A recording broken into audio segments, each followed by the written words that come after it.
Sounds good. Okay. So week 3, and we are nearly to the holiday break, and I know that's something everybody's looking forward to.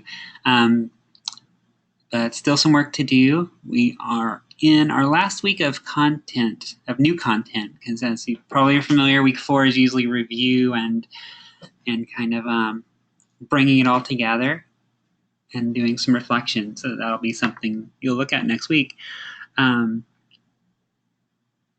but tonight we're going to talk about our last 2 topics, which are visual hierarchy and selecting typefaces, which are separate topics but kind of go hand in hand. In terms of announcements, let's see.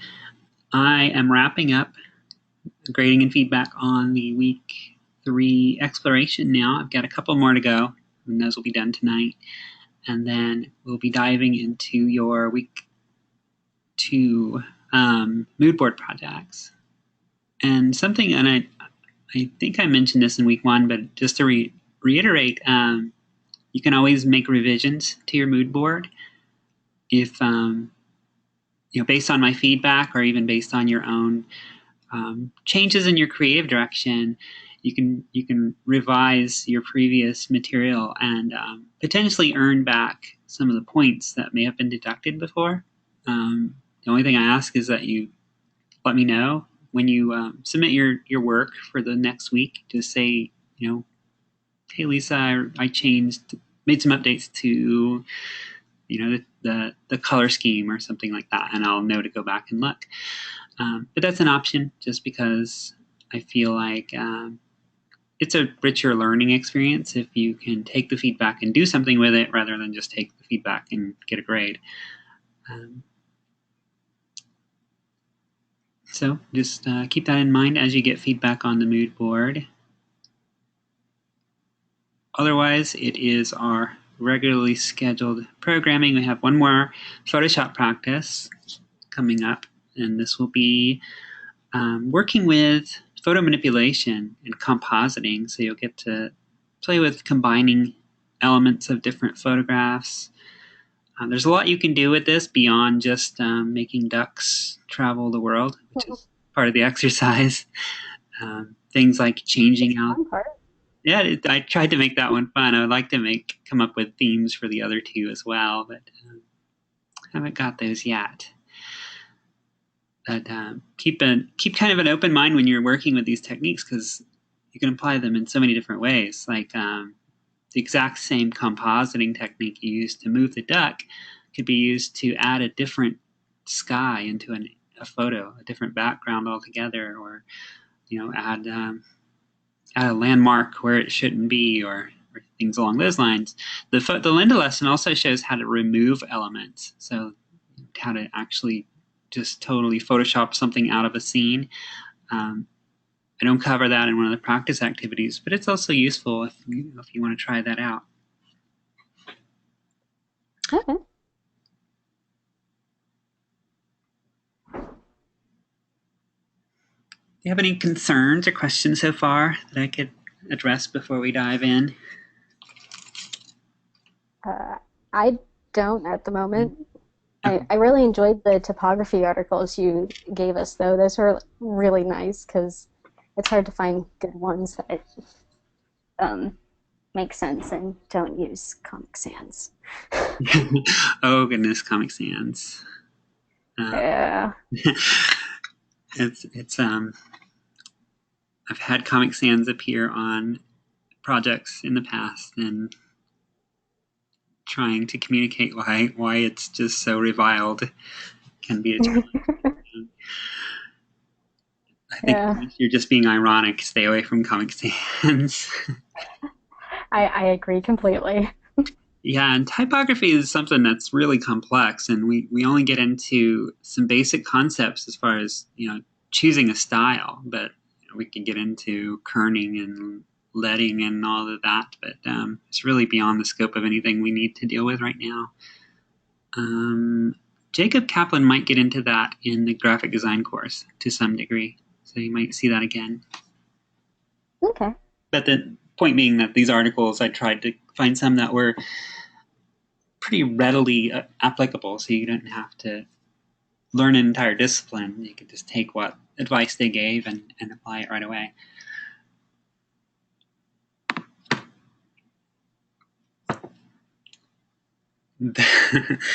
As an illustration, this came across my Facebook wall a little while back, and I immediately decided I was going to use it in this class because it's kind of perfect. Exact same messages, different typefaces, very different. Oh yeah. Yeah, very different vibe depending on which one's used. Um, Pretty extreme case, and of course the blood spatter probably adds to that as well. But you get the point. It's sort of like, we talked about using color as a way of adding mood and underscoring emotion, and typeface is no different, especially when you're dealing with two-dimensional media, or perhaps even video, where you're using titles and captions to set the style.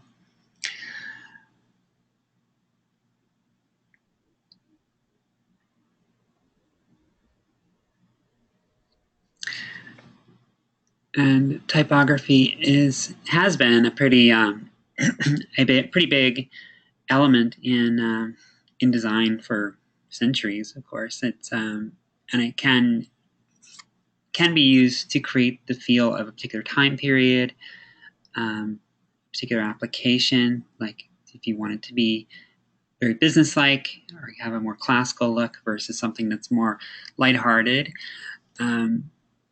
This is where a good knowledge of art history comes in, and I think you guys are you taking art history concurrently with this course?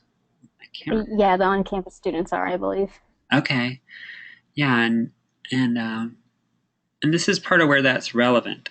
I really don't know how much they get into some of these time periods, but things like Art Nouveau down here at the bottom, in the bottom center, have a very distinct style where their typography. This is by Alphonse Mucha, who is perhaps the best known Art Nouveau artist. But a lot of that art was used for product labels and menus, and just very commercial applications that had this very elegant style to it. So it's very distinctive, and the carnival style that is still around if we go to the circus or the carnival, but it was probably really well known, really recognizable back in the early 20th century, the flower power of the 60s counterculture. Something that when I first added typography into this course, I noticed is that without a knowledge of the context, some students were picking typefaces that were really way off to anyone who recognized the style. So using, say, an Art Nouveau typeface when you're going for a more modern vibe is going to be counterproductive. And so that knowledge of your art history isn't invaluable in that way. So it's so far beyond the scope of what I can cover in a month's time, but a big part of what I hope you take away from this month is just a critical eye for how things are designed, and why things are designed the way they are. So really take note of this kind of thing when you see it. Where do you see this particular style, and why did they choose this particular style of typeface? One day I'm going to take a walk down Fairbanks Avenue here in Orlando, because there's 3 or 4 businesses right in a row. There's Orlando Vintage, Skycraft, and a security surveillance place that are just next door to each other, and each one has such a distinctive typeface on their signage that it applies directly to what they do. There's the almost Art Nouveau style of Orlando Vintage, the kind of very kind of retro futuristic style with Skycraft, and then serious business with with the security shop, and these are all well selected to set that tone.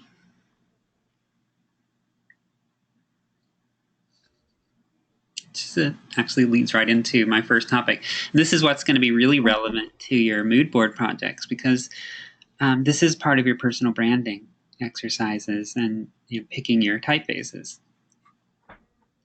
You're gonna, and I mentioned that you'll revisit this down the road because, and I know at least editing for the web, you'll be creating a portfolio site that will be personally branded. In graphic design, you'll create some letterhead type things and business cards, I believe, that are personally branded. So having these decisions made now will be a head start for that. Not set in stone necessarily, but start thinking about what style do you want to create for yourself as a professional.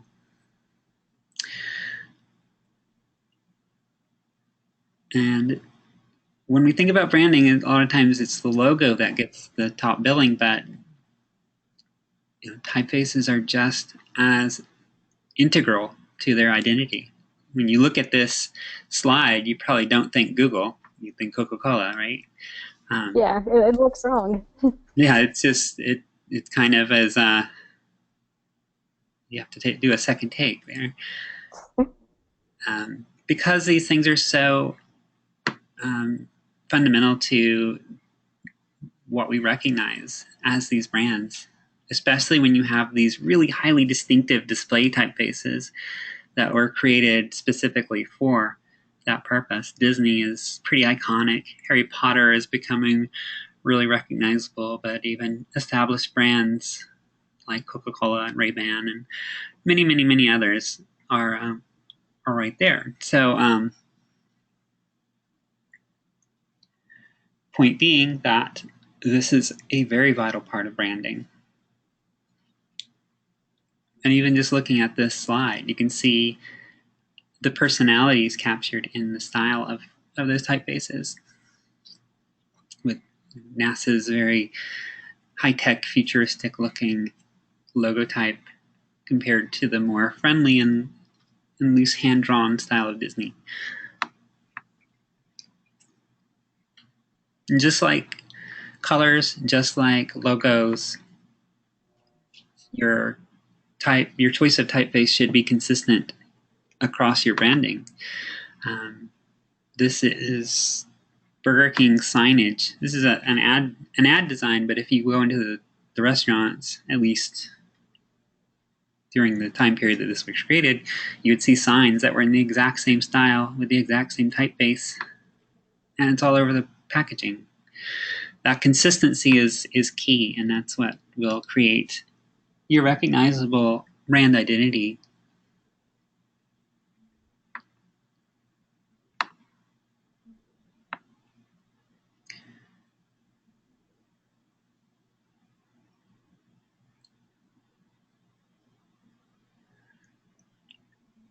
So the important question is, how do you choose the typeface? And that's the important question for your project, but also in media production and in business.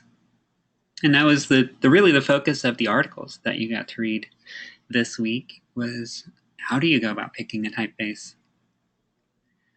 There are millions of typefaces out there. A lot of them are found on the sites that I link from this week's project. It's 1001fonts.com and I love defont.com. that site. Yeah, they're pretty addictive. I like even tell you how many I have installed on my computer from defont alone. There's a few others I go to as well, but those are really just endless supply of typefaces. But most of them you probably won't ever use, and if you did, it would be in such a rare and specialized case that you might only need it for a one-shot thing. And a lot of them are just not practical, which I'll get into because of how stylized and borderline unreadable they become. So when you picking a typeface, it's really the same question as picking your imagery for your image collage back in week one. What mood do you want to create?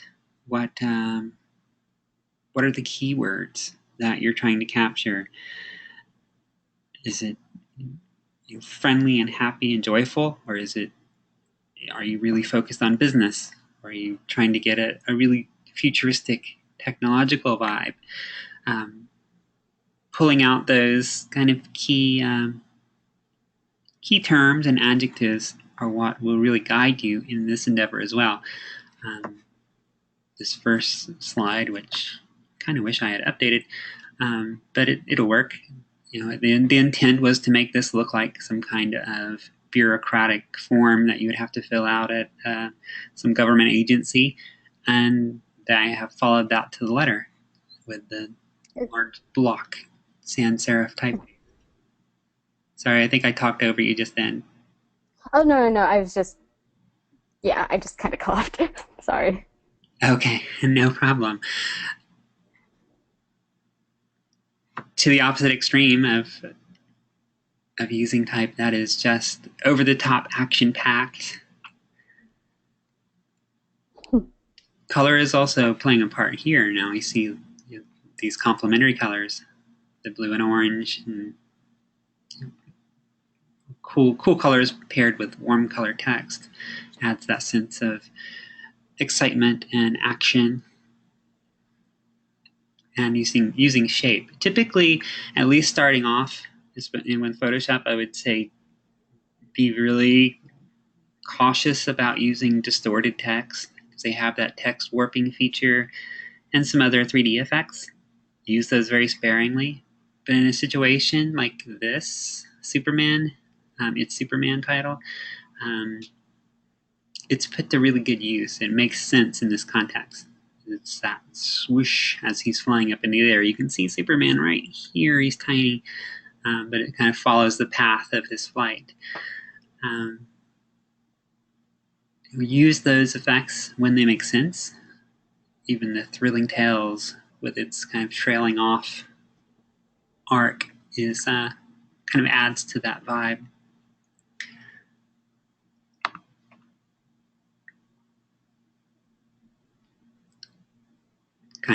This one kind of ties back to that the bureaucratic form we saw earlier. It's capturing a particular look of a specific kind of publication, and that's classic newspaper text. This is really relevant to visual hierarchy as well, which we'll get to.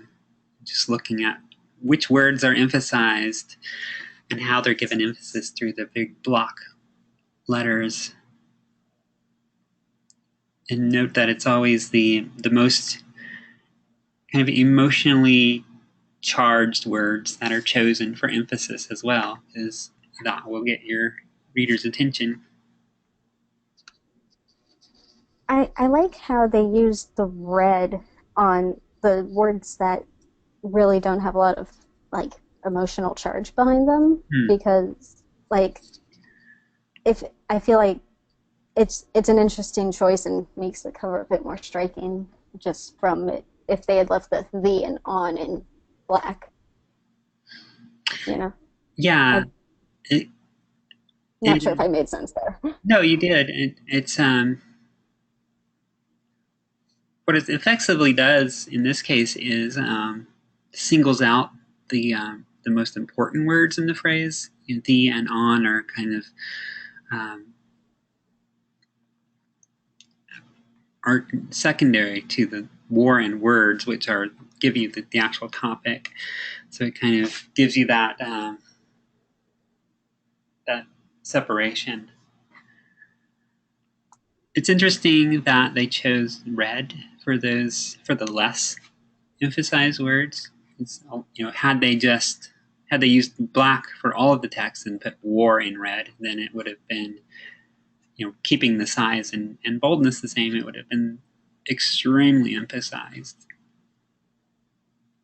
Yeah, I think I think it was a really interesting choice to choose the color scheme the way they did, and I think it works really well here without being too like in your face with Yeah, the war. yeah. If what I described would be this like over the top, putting that, Yeah, but it still gets the red accent in there, which red is still that action color, the danger color. So it's a hint of that without being really overt.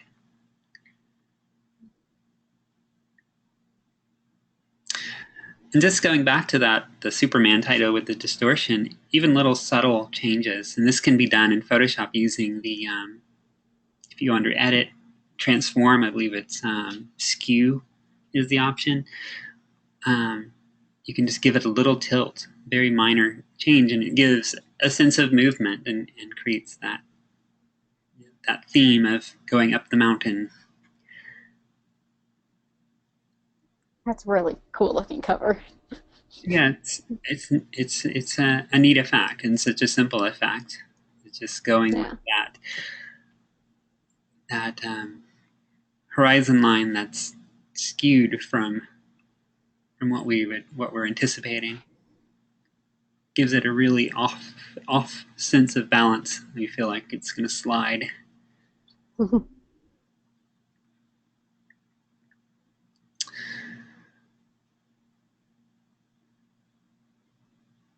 So this is where we start, is just looking at those key ideas and key terms that you're working with. So you can go back to your mission statement in the case of our project, and look for your keywords. And that'll guide you in picking your most prominent text. Look for a style that fits that vibe.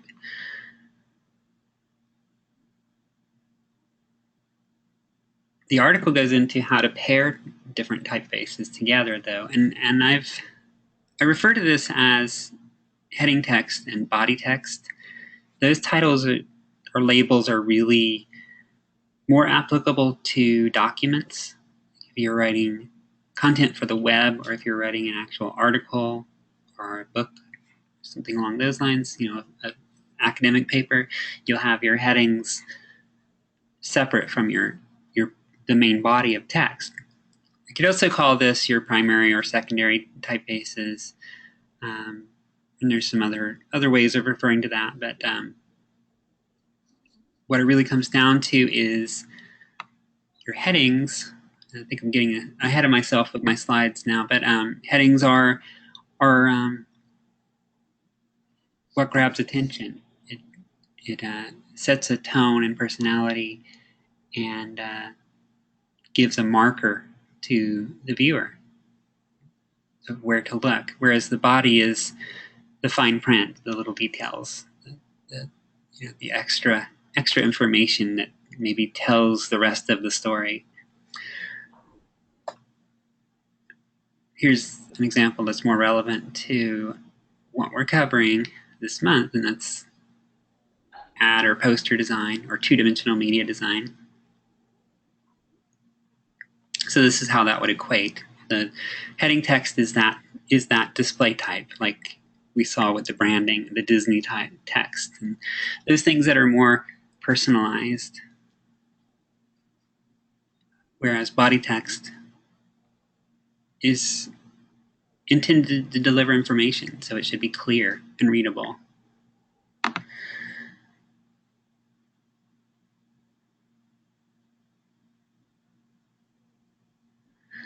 And this is a good example that I wish I had put this slide a couple of slides later, but it'll work.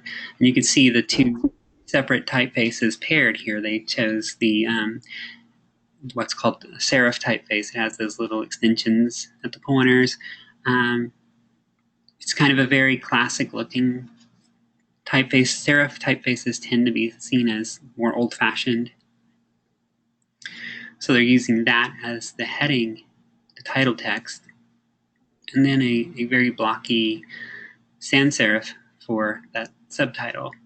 And it creates a distinction, a contrast between the two. It sets them apart.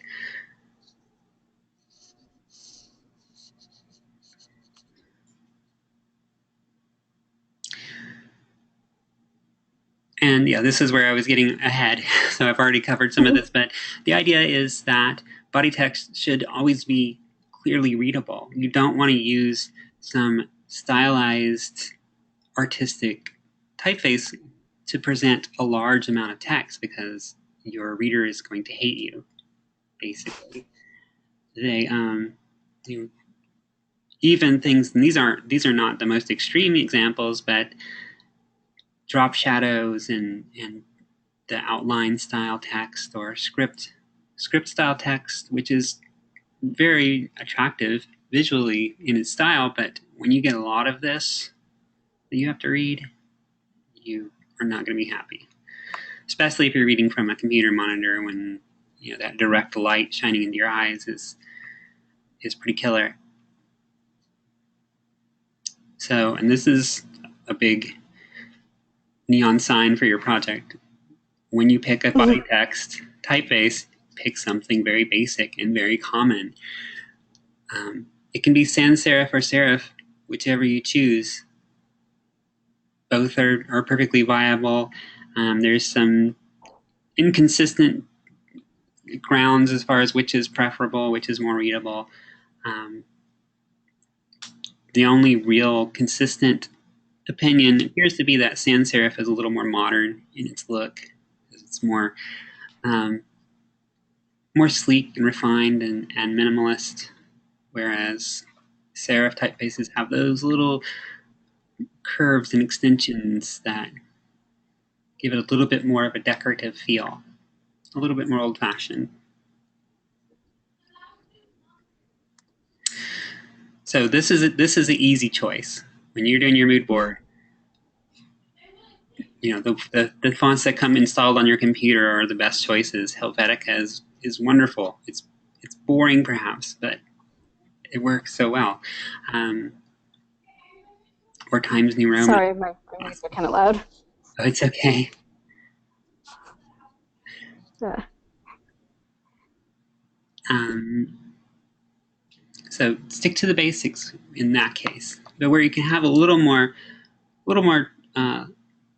flexibility and maybe have a little more fun with it in creating a style is with your headers.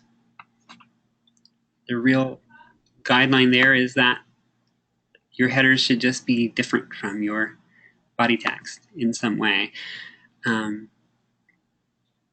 At the most basic level, choose a sans serif if your body text has a serif style, and vice versa.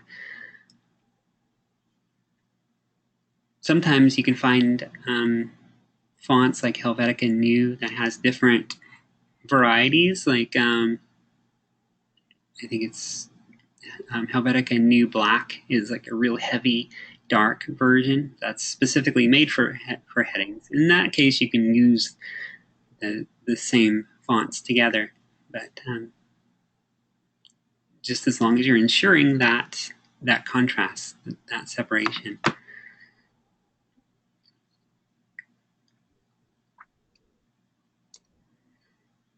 are these like common or recommended combinations here? Because they Um, look cool. these were just a a bunch of examples that I found online. These aren't necessarily, I mean, these are, I guess, suppose you could say they were recommended combinations, but they aren't standard in any way. I think they're really good illustrations, though, because if you look at how they're paired together, it gives you a good idea of what that article was really saying. It's the contrast. If you have something like Billabong's script style or even Reclaim script, these are typeface type names actually, and not necessarily brand names. I think this is probably named after the Billabong brand. But notice that those very loose and free-form fonts are always paired with really structured and formal-looking fonts as their secondary typefaces. And even the other way around. And here's Lead Gothic, which is the primary typeface paired with a little bit more subordinate script typeface. So, and that's going against my rule of simple body text. But these are more for logo designs than for large amounts of text.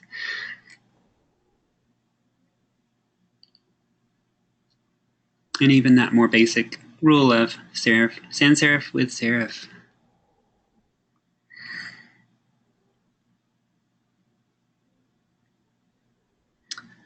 A few more.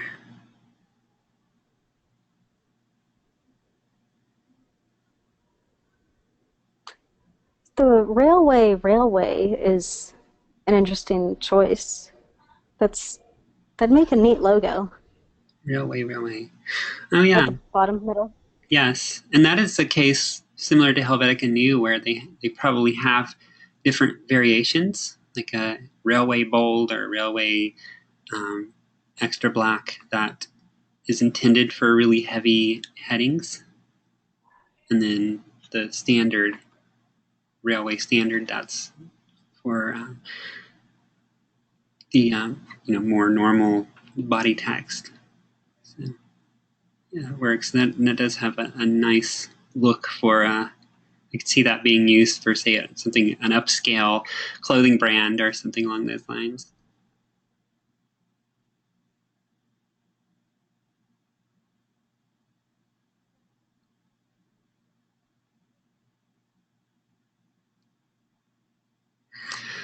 A lot of times it's a matter of just trying them out. You can open a Word document and start pairing some different typefaces together, or a PowerPoint slide or something along those lines. I can't tell you a single rule that says this typeface will always work with this other typeface.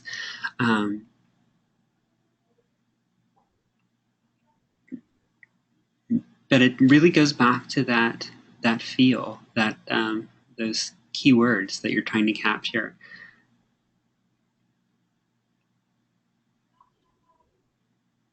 Some of these don't look like they have anything in common. I was looking at League Gothic, but if you think of the theme, that looks like the League Gothic typeface looks like something you would have for a sports team, and the Alex Brush has that very very big personal big and personable feel that kind of, maybe you could imagine the signature of a sports figure offering. So it kind of continues a theme.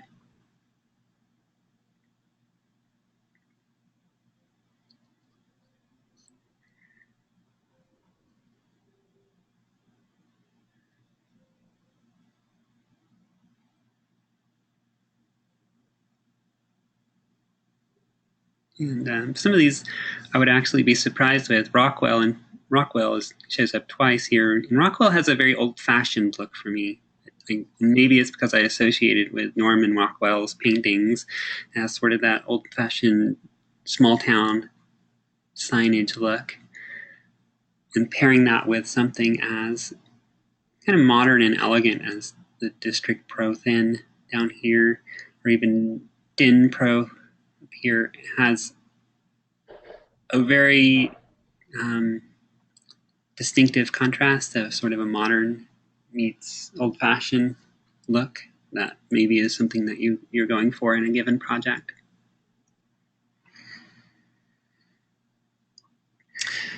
But moving along, while you have a lot of flexibility with headers, you still don't want to get so stylized that they're not readable. You still want them to be readable, but at the same time set the mood.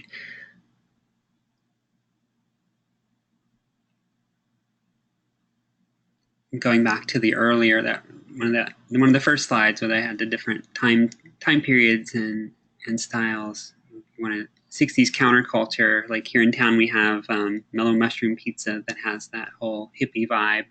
This would be appropriate. Or electronic gaming theme might have something like this. It reminds me of some of the old 80s arcades and so on. So you can set a style, but once you get into something this distorted, this isn't terrible, but it's getting to where it's not immediately readable. Um, A then little hot topic there. a little hot topic, yes, that's very true. That sort of very grunge feel. I feel like a little bit of editing on the leading or letting the Yeah, editors do very things there crowded. could like help that just a little bit, but Mhm. Yeah, I agree. It's very crowded in its um, kind of standard format. But and you can see even more extreme instances if you go visit DeFont and look at some of the typefaces there, especially in the like the horror category. I think it is. It's a lot of really over the top, distorted grunge looking stuff. That's yeah. probably best to be avoided. I mean, not to say there's anything wrong with creating a horror vibe if that's what the project calls for, but keep it readable.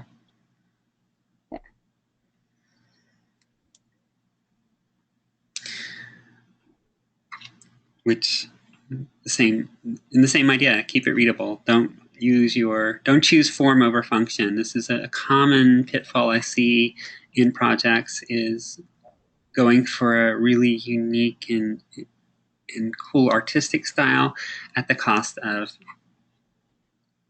usability. Simply using your heading text, you can set a style without having to use it all the way through and making it hard on your readers.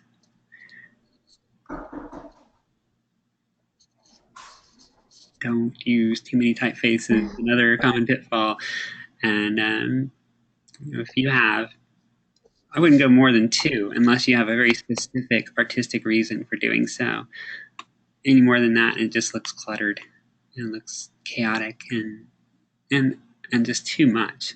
Same thing goes with colors. You don't want to have tons of typeface colors on the screen unless you have a specific thematic reason to do so. Um, just keep it simple and keep it clean and a consistent style. Backgrounds are Oh boy. important. Sorry. Oh boy, just Yeah.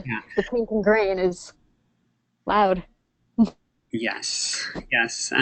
This one down here in the lower right corner is probably one of our most relevant examples because when you're putting text on an image in Photoshop, it's important to pay attention to how well it stands out against the background. Um, I'll comment on this pretty often in the Photoshop practices. It's just pay attention to the color contrast, because if your text gets lost, then you're shooting yourself in the foot as far as your media creation goes. You're losing your message. Um, Most of the time, black text on a white background is the best option.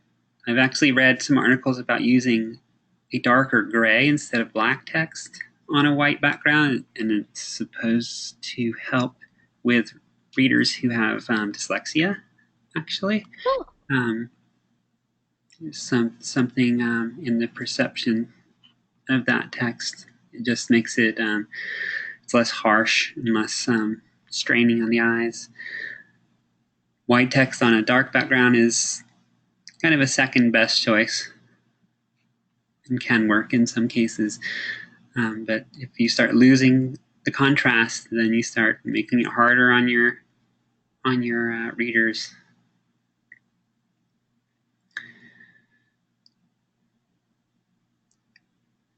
and And just contrasting colors that are painful.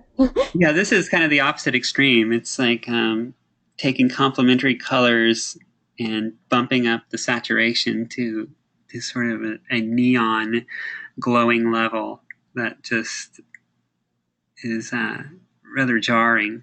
You're really going to have that text burned into your retina at that point. So yeah, Make it a little don't go to halo. this extreme. Don't do this, but also don't do this. Keep it around here. So, for when you are putting text over an image that has like a very textured background, how would you recommend combating the the background because like sometimes you just can't find the right color that's readable over the entire background. Yeah, that's often a problem. Sometimes you can get really creative and change the color of the text halfway through a word so that it goes into something that has more contrast, if that suits the style of your project. Um, there's other solutions, though. You can add, say, a new background, even, say, like a text box or a semi-transparent banner that falls behind the text just to add a little bit of contrast, but you can still see the image behind it. Um, Something that I do sometimes is to put an outline around the text, and Okay. and that can work really well.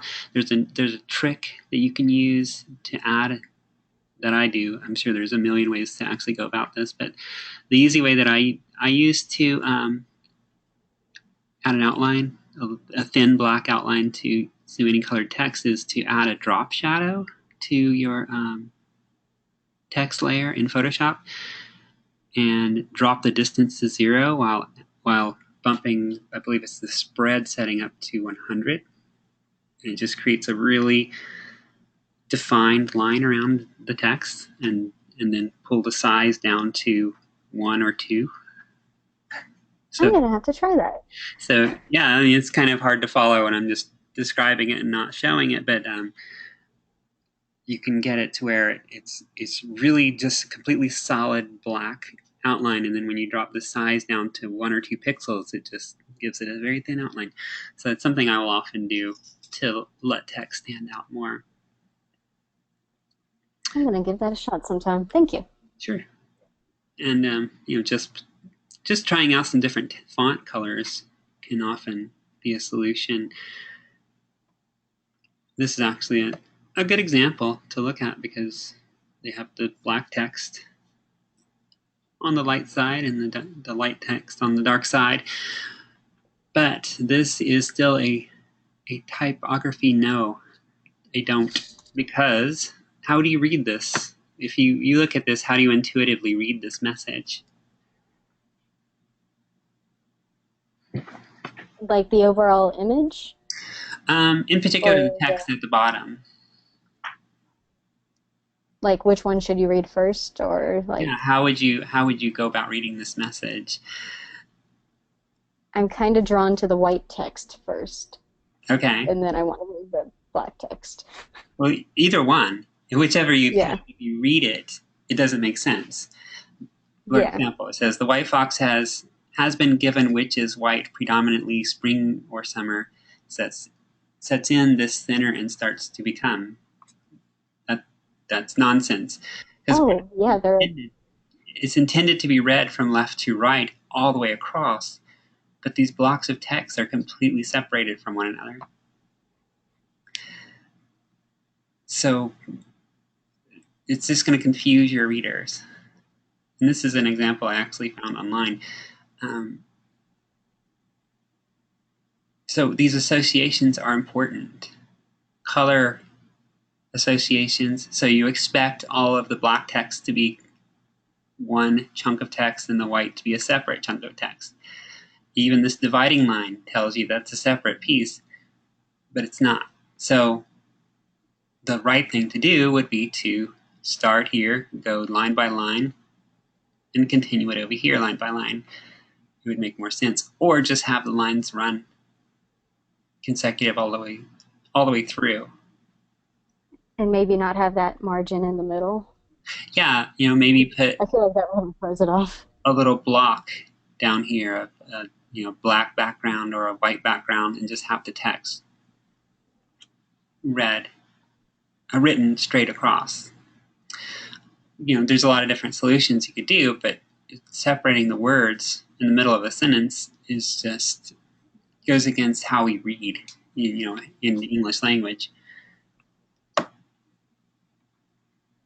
little bit less extreme case, but the same kind of idea is you're creating a mental separation by throwing that line down the middle and separating the text.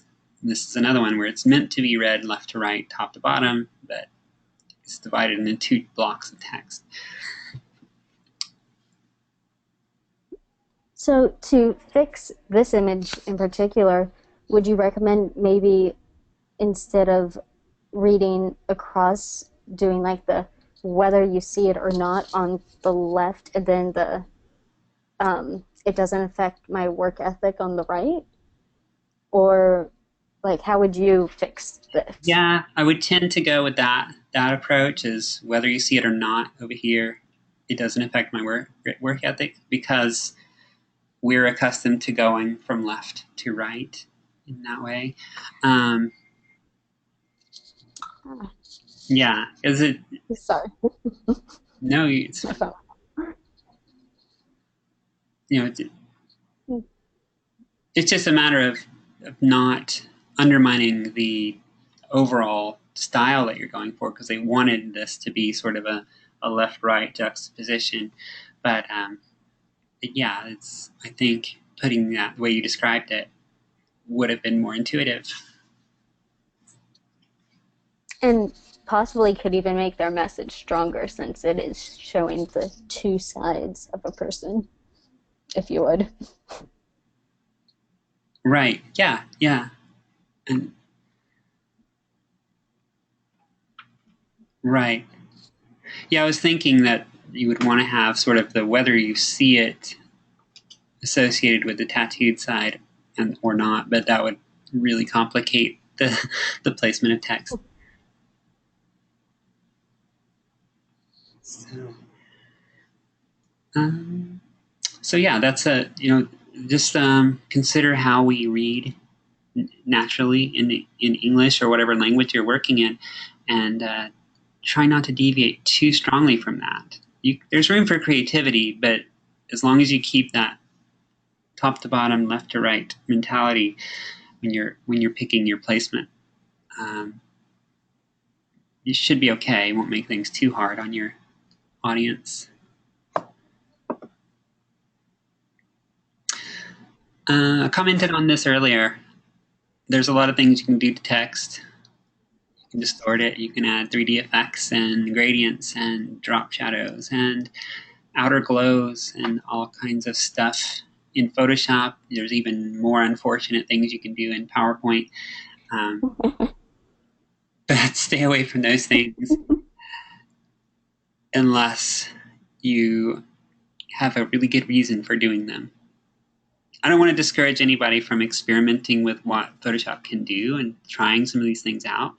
Uh, that's what the Photoshop practice activities are for. But when it comes to a project, whether it's your mood board, your visual mission statement design, or a project out in the professional world, um, try to have a good reason for every design choice you make, a logical and stylistic reason, and not just going for throwing a lot of bells and whistles just to be attention grabbing. All right, any questions so far? And I think I asked them along the way. Sorry. yeah, that's fine. That's true.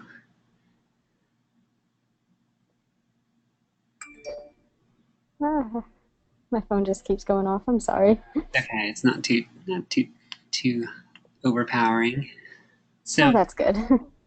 second topic for the night, and this ties in to an extent because we're talking about headings versus body text.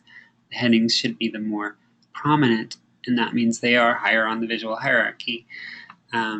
Hierarchy, just for anyone listening who isn't familiar with the term, is a classification of relative importance. So it's a ranking. And the one that maybe we're most familiar with is sort of the medieval social structure of the nobles, the kings and royalty, through the nobles and knights and peasants that we learn about in history classes.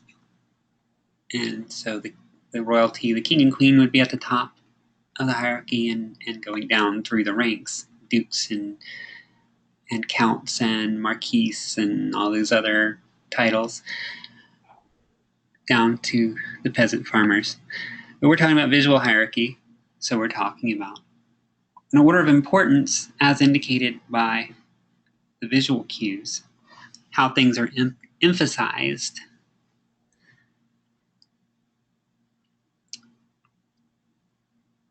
The visual hierarchy um, really includes everything within a design. It's not simply text. It includes the graphic elements. It includes layout elements like you know, simple graphic elements like horizontal bars and shapes and things like that. And it should be a very deliberate choice on the designer's part.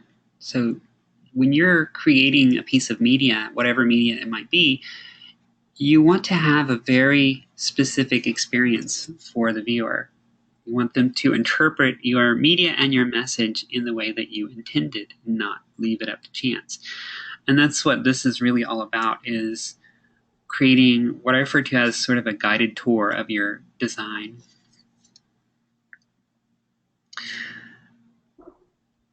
Visual hierarchy is created or established through the size of an element. Things that are bigger will usually get more attention. Color, contrasting colors will stand out, accent colors. And similar to that, we don't really go into a lot of art ideas like texture and patterns and things like that, but that can also be the case. What really it comes down to is that our brains and our perceptual systems, our eyeballs and such, are really hardwired to notice difference. So when something breaks from the pattern, whether it's color or size or shape or style, it'll stand out more to our eyes, to our visual systems. And as designers, you can take advantage of that to draw attention to too. For example, here's this design for a perfect blend. And what would you say is the top of the visual hierarchy in this case? Of the poster itself, the Yeah. mug itself. Yep, the mug. And it makes use of those complementary colors, right? The blue and orange to make that stand out. We know that those are opposites on the color wheel, so they're as contrasting as you can get. Why do you think they chose that as their main focal point? I mean, definitely to draw the attention of the eye. Mm-hmm. The object itself kind of seems to represent what they're advertising. Yeah, it's sort of a symbolic representation of what this is all about. It's the mug of coffee, but also notice that the mug of coffee has the steam in the shape of a treble clef, I believe that is. Yes. So it's a symbolic representation of coffee and music. And then what would come next as we go down the hierarchy? Where does your eye go to next? Well, definitely seeing the perfect blend because you start looking down, and that helps, I guess, strengthen the image or the visuals that you've already seen. Yeah, or perhaps the other way around. If a perfect blend is the name of this business, of this cafe, does that refer to the blend of coffee, or is it referring to the idea that music and coffee are a perfect match? That perfect blend, if you will. So that is the title and the name of this place that's being advertised, and it's really large text, but it's not very contrasting. So despite its size, it's still taking a back seat to this bright orange mug. And then we can continue to dig down through the levels. Some of these slightly less prominent but still noticeable details, like the musician's name and the location and the piazza at Bishop's Landing, and then finally getting down to the fine print. So it's you can really have as many layers of visual hierarchy as you want, but the more and more fine details you get in there.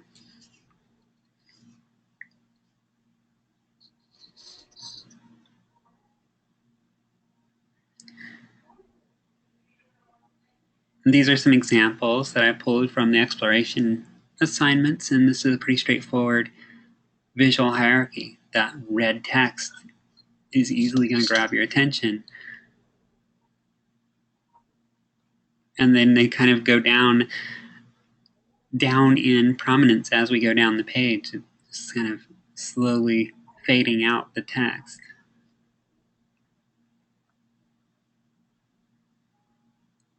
And the imagery in this case is almost secondary. And here the image is the more prominent element, and we're kind of moving down the page. It's noteworthy with. Is this yours? Yeah. Okay. Yeah, this is one I pulled out today. And when it comes to book covers, one of the really key details is the size of the author's name versus the title, because usually if it's a more established author, you'll see their names in huge bold letters, like Stephen King or Elizabeth Gilbert or something that's really popular at the time or really well established. Whereas the title will be secondary. But if it's an up-and-coming author, then they will tend to emphasize the title and the cover art over the author's name until they make a name for themselves. That's something you'll see. You also see that same thing with movie stars. If a really big name actor's in a film, even if they're not necessarily the most important role in the film, they'll still get emphasis. It's a matter of putting forward what will most likely grab the audience's interest.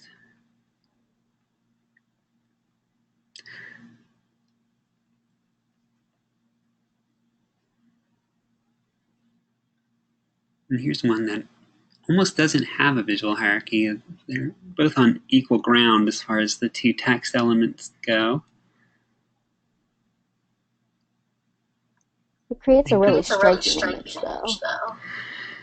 It does. I think the cracked door, perhaps, is the one thing that really stands out, and the text is a little bit secondary to that. But the dark color really gives it a nice, bold, nice striking emphasis or contrast.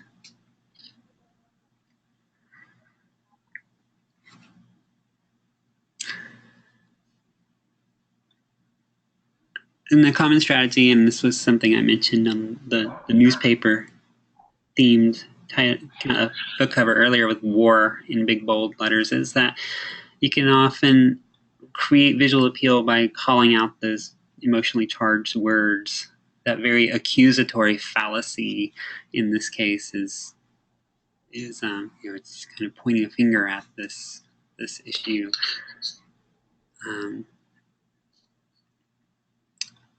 And that will often play with the viewer's kind of more basic emotional states of being curious why are we having this kind of strong feeling towards this? What's the dish?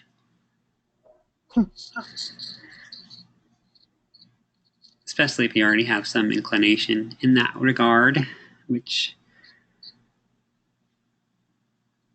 would lead me into a whole nother can of worms of the information bubbles that we live in nowadays. If something supports your view, you're going to propagate it on the social media. But that's a complete tangent.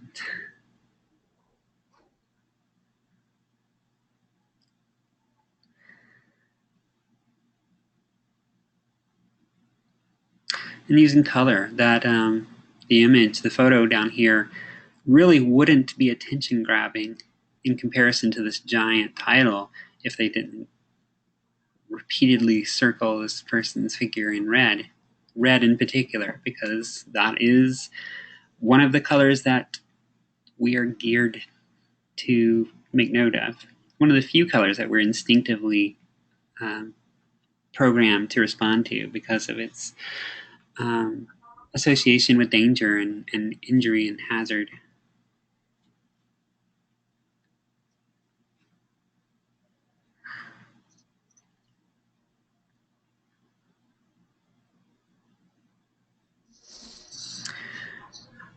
This isn't something, I don't think this is covered in any of the exploration materials, but the use of lines and shapes to direct attention is something that is often used in the art world. It's an idea called leading lines. It kind of points your eye to a specific point using the concentric circles like these two do, kind of pulls us towards that central point, whether it's the title in the middle of the head shape here or the fly on the wall in this case. Um, it is a tactic that you can use to direct attention. Sometimes these are more subtle, like using lines that are already present in a particular setting, like the lines of all of these buildings. This kind of a 1 point perspective. All these points, if we were to trace these lines out, they would kind of converge right around the American flag. And it has a somewhat unconscious effect of pulling our eye to that point. And you can get to even more subtle uses of these things like a road or a sidewalk converging into the distance. In this week's Photoshop practice, there's one option to use a picture of the Taj Mahal in India that has lines of shrubberies that kind of converge towards the front door of the Taj Mahal. That offers an option you could make use of potentially. But something to be cognizant of is when you're shooting film or shooting still photography, or planning a composition, make note of where the lines are and how they direct attention, because they will have that effect, and you can certainly take advantage of that in your work.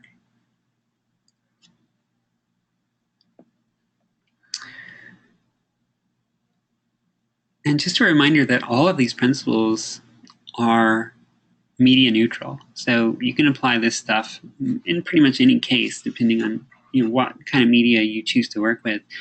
Visual hierarchy is a big topic in web design, and the same principles apply. Using color to direct attention to these important points, the register now button and the big content area, which is specifically where this designer would want you to direct your attention. Use of headings is a big topic in web design, because when you're reading web content, typically a reader will be looking for specific information instead of looking for large blocks of text. And so headings help them organize that information and locate information. So using that headings versus body text framework will help in that regard. So keep a very media neutral mindset. Don't think of this as being an advertising class and we're just talking about ads or movie posters or books, because you're going to be looking at your graphic designs and your videos, video compositions and web designs, and finding the same stuff.